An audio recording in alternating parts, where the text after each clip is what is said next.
Bismillahirrahmanirrahim. Assalamualaikum warahmatullahi wabarakatuh. Nama saya Rizky Sanjaya dengan NIM 2119063. Saya akan menjelaskan tentang pengertian data dan sumber data statistik. Yang pertama yaitu pengertian data. Data berasal dari bahasa Latin yang berarti keterangan atau kumpulan keterangan. Data adalah bentuk jamak dari kata datum. Data merupakan keterangan-keterangan yang menyangkut suatu hal, dapat berupa dengan suatu yang diketahui atau dianggap. Data merupakan kumpulan fakta dan angka atau segala yang dapat dipercaya mengenai kebenarannya, sehingga dapat digunakan sebagai dasar dalam menarik kesimpulan.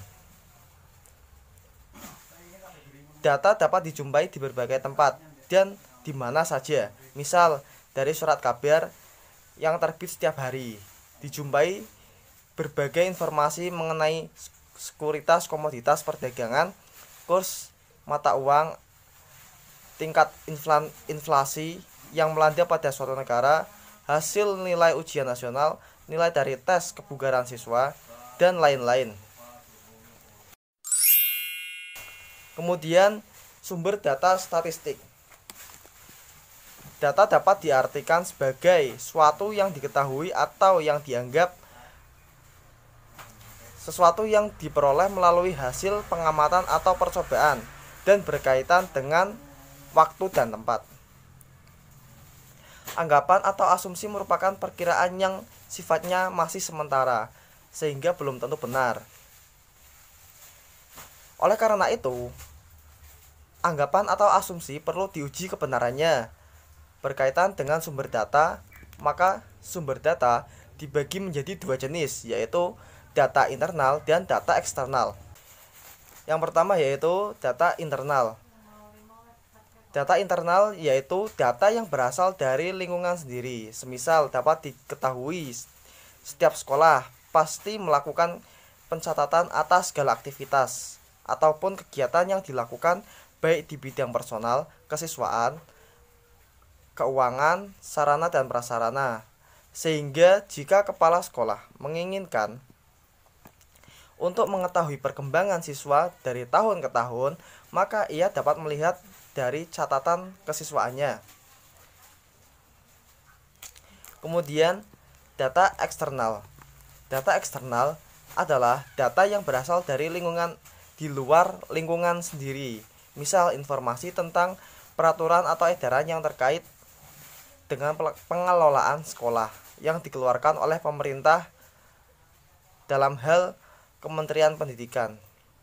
Informasi-informasi tersebut tidak dipunyai oleh sekolah atau tidak dipunyai oleh lingkungan sendiri dari luar.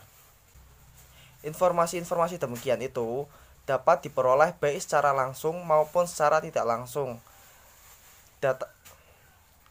Data mengenai informasi tersebut disebut data eksternal. Terima kasih.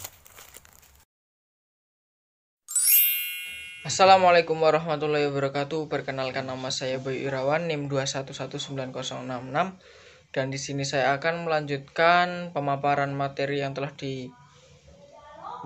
yang dipaparkan oleh pemateri sebelumnya. Dan di sini saya akan memaparkan materi tentang penggolongan data statistik. Data statistik dapat dibedakan dalam beberapa golongan, tergantung dari segi mana perbedaan tersebut dilakukan. Data hasil penelitian dapat dikelompokkan jadi dua, yaitu data kualitatif dan data kuantitatif. Data kualitatif adalah data yang berbentuk kalimat, kata, dan gambar. Data kuantitatif adalah data yang berbentuk angka atau data yang diangka atau scoring. Ditinjau dari variabel yang diteliti dari segi angkanya, data statistik dapat dibedakan menjadi dua golongan, yaitu data kontinu dan data distrik.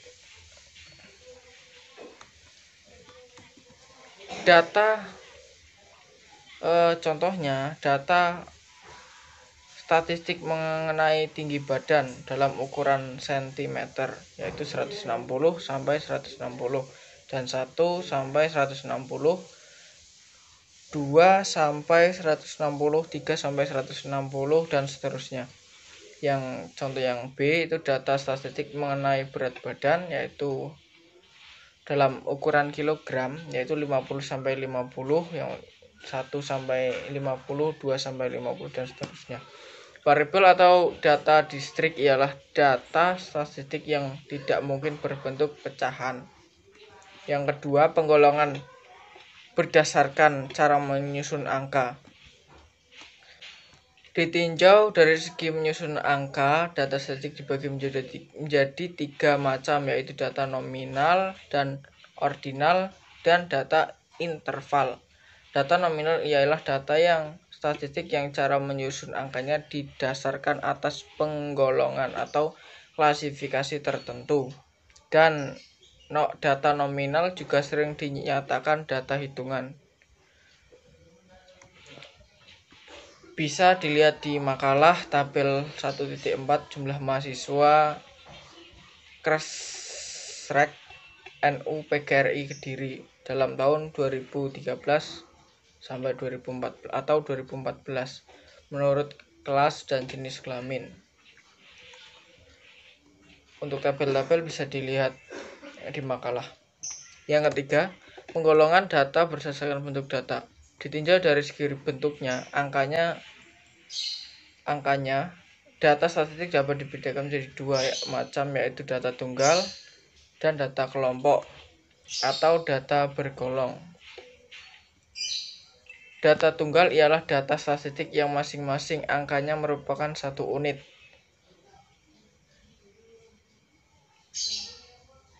Dan untuk contohnya bisa dilihat nanti di makalah.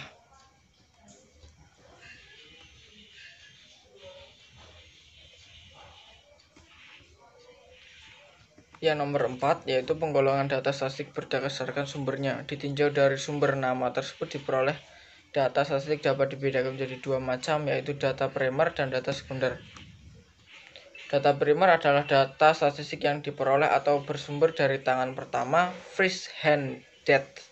Contoh, data tentang presentasi belajar siswa yang diperoleh dari bagian kesiswaan. Sedangkan data sekunder adalah data statistik diperoleh dari tangan kedua, second hand data. Data tentang jumlah siswa yang tawuran pada 2016 diperoleh dari surat kabar harian Kompas. Yang selanjutnya yaitu nomor 5, penggolongan data statistik berdasarkan waktu pengumpulannya. Ditinjau dari segi waktu pengumpulannya, data statistik dapat dibedakan menjadi 2 golongan, yaitu data statistik cross station data dan data urutan waktu time series data. Data statistika adalah data statistik yang mencerminkan keadaan pada satu waktu saja. Contoh, data statistik tentang jumlah dosen di Prodi Penjaskes UIN Surakarta pada tahun 2013 /2014, hanya 1 tahun ajaran saja. Dan untuk macam-macam data seperti yang telah dikemukakan tadi dapat dilihat pada makalah gambar 1.2 berikut. Mungkin segitu saja yang bisa saya sampaikan, kurang lebihnya mohon maaf, dan akan dilanjutkan pemakalah selanjutnya. Wassalamualaikum warahmatullahi wabarakatuh. Sebelumnya, perkenalkan nama saya Milian Yuskiana dengan NIM 2119056. Di sini saya akan menerangkan materi mengenai variabel. Variabel adalah karakteristik yang dapat diamati melalui suatu objek yang mampu memberikan bermacam-macam nilai ataupun beberapa kategori. Variabel secara secara umum dibagi menjadi dua jenis. Yang pertama yaitu variabel kontinu dan variabel discrete. Variabel kontinu adalah variabel yang dapat ditentukan nilainya dalam jarak jangkauan tertentu dengan desimal yang tidak terbatas. Contohnya, berat, tinggi, luas, pendapatan, dan lain sebagainya. Variabel discrete adalah konsep yang nilainya tidak dapat dinyatakan dalam bentuk pecahan atau desimal. Variabel ini sering dinyatakan sebagai variabel kategori jika memiliki dua kategori dinamakan dengan variabel dikotomi. Sebagai contoh, status perkawinan yang terdiri dari sudah kawin dan tidak kawin, jenis kelamin yang terdiri dari laki-laki dan perempuan. Apabila lebih dari dua kategori disebut dengan variabel polotomi. Contohnya, tingkat pendidikan yang terdiri dari SD, SMP, SMA, perguruan tinggi, dan lain sebagainya. Variabel juga dapat dibagi sebagai variabel dependen dan variabel bebas. Apabila terdapat hubungan antara dua variabel, misalnya antara variabel Y dan variabel X. Jika variabel Y disebabkan oleh variabel X, maka variabel Y adalah variabel dependen dan variabel X adalah variabel bebas. Contoh, semisal dibuktikan pada hubungan motivasi intristik. Motivasi intristik sebagai variabel bebas dan potensi belajar sebagai variabel dependen. Maka dengan meningkatkan motivasi intristik dapat meningkatkan pula juga skor potensi belajar. Variabel juga dapat dilihat sebagai variabel aktif dan atributif. Variabel aktif adalah variabel yang dimanipulasi oleh peneliti. Apabila seseorang peneliti memanipulasi metode mengajar, metode memberikan hukuman pada siswa, metode mengajar dengan memberikan hukuman pada siswa adalah variabel-variabel aktif karena ini dapat dimanipulasikan. Terus selanjutnya variabel atributif umumnya merupakan karakteristik umum manusia seperti intelijensi, status sosial, jenis kelamin, sikap, pendidikan, dan lain sebagainya. Variabel-variabel merupakan objek inamite seperti populasi, daerah, geografis, rumah tangga, dan sebagainya. Cukup sekian pemaparan yang saya dapat sampaikan. Terima kasih. Assalamualaikum warahmatullahi wabarakatuh. Perkenalkan, nama saya Nurlaila, NIM 2119042. Di sini saya akan menjelaskan tentang skala pengukuran. Skala merupakan hasil pengukuran yang terdiri atas beberapa jenis skala yang bervariasi. Pengukuran adalah pemberian angka terhadap objek atau fenomena menurut aturan tertentu. Jadi skala pengukuran adalah sebuah acuan yang digunakan untuk menentukan panjang pendeknya interval yang ada dalam satuan alat ukur. Dengan menggunakan skala pengukuran, maka alat ukur yang digunakan akan menghasilkan data kuantitatif yang berupa angka-angka tersebut. Barulah kemudian ditentukan analisis statistik yang cocok untuk digunakan dalam ilmu statistik. Teknik pengukuran merupakan aturan dan prosedur yang digunakan untuk menjembatani antara apa yang ada di dunia konsep dengan yang terjadi di dunia nyata. Proses pengukuran sangat berkaitan dengan instrumen. Desain instrumen dapat diartikan sebagai penyusun instrumen pengumpulan data atau biasanya berupa suatu kuesioner untuk mendapatkan data yang dibutuhkan guna memecahkan masalah penelitian. Tujuan pengukuran adalah menerjemahkan karakteristik data empiris ke dalam bentuk yang dapat dianalisis oleh peneliti. Yang selanjutnya yaitu komponen yang dibutuhkan dalam setiap pengukuran. Yang pertama, kejadian empiris, yaitu kejadian empiris merupakan sejumlah ciri-ciri dari objek, individu, atau kelompok yang dapat diamati. Yang kedua, penggunaan angka. Komponen ini digunakan untuk memberi arti bagi ciri-ciri yang menjadi pusat perhatian peneliti. Yang ketiga, sejumlah aturan pemetaan. Komponen ini merupakan pernyataan yang menjelaskan arti angka terhadap kejadian empiris. Aturan-aturan ini menggambarkan dengan gamblang ciri-ciri apa yang kita ukuran. Aturan-aturan pemetaan disusun oleh peneliti untuk kepentingan penelitian. Yang selanjutnya yaitu ada macam-macam skala pengukuran. Skala pengukuran ini terdiri dari beberapa, yaitu yang pertama skala nominal. Skala nominal adalah pengukuran yang diadakan untuk membedakan, memberikan, menghasilkan data nominal atau diskrit, yaitu data yang diperoleh dari pengkategorikan, pemberian nama, atau penghitungan fakta-fakta. Yang selanjutnya skala ordinal. Tidak hanya membedakan kategori dan nama pada skala nominal, pada skala ordinal ini kategori-kategori ini kemudian diberi urutan yang berjenjang. Yang selanjutnya itu skala interval. Pada skala interval, perbedaan antara satu kategori dengan kategori yang lain dapat kita ketahui. Skala interval tidak memiliki nilai nol absolut. Yang terakhir yaitu skala rasio. Hampir sama dengan skala interval, hanya saja pada skala rasio ini nilai nol tidak mempunyai nilai dan tidak berarti apa-apa. Yang selanjutnya itu tipe skala pengukuran. Skala yang sederhana adalah suatu skala yang digunakan untuk mengukur beberapa karakteristik, misalnya laki-laki atau perempuan. Skala yang kompleks adalah skala yang beragam yang digunakan untuk mengukur beberapa karakteristik.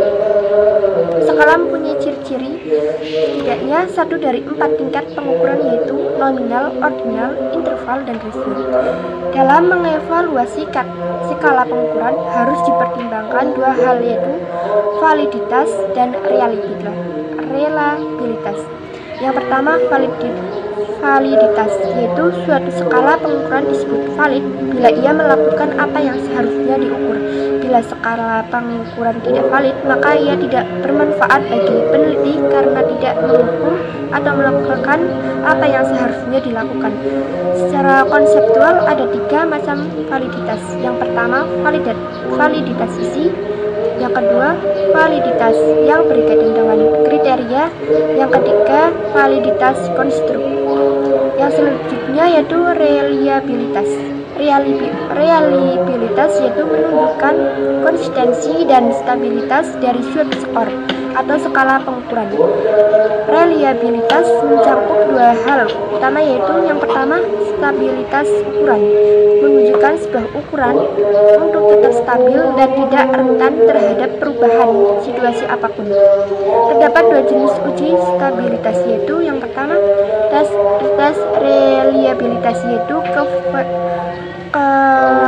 koefisien reliabilitas yang diperoleh dari pengulangan atau pengukuran konsep yang sama dalam 2 kali kesempatan. Yang kedua, reliabilitas bentuk paralel, yaitu terjadi ketika respon dari 2 pengukuran yang sebanding dalam menyusun konstruk yang sama memiliki kolerasi yang tinggi. Yang kedua itu konsistensi internal ukuran, merupakan indikasi homogenitas item-item yang ada dalam ukuran yang mengusung konstruk. Konsistensi ukuran dapat diamati melalui reliabilitas konsistensi antar item, atau konsistensi jawaban responden untuk semua item dalam ukuran, dan split half reliabilitas yang menunjukkan korelasi antara 2 bagian. Terima kasih. Wassalamualaikum warahmatullahi wabarakatuh.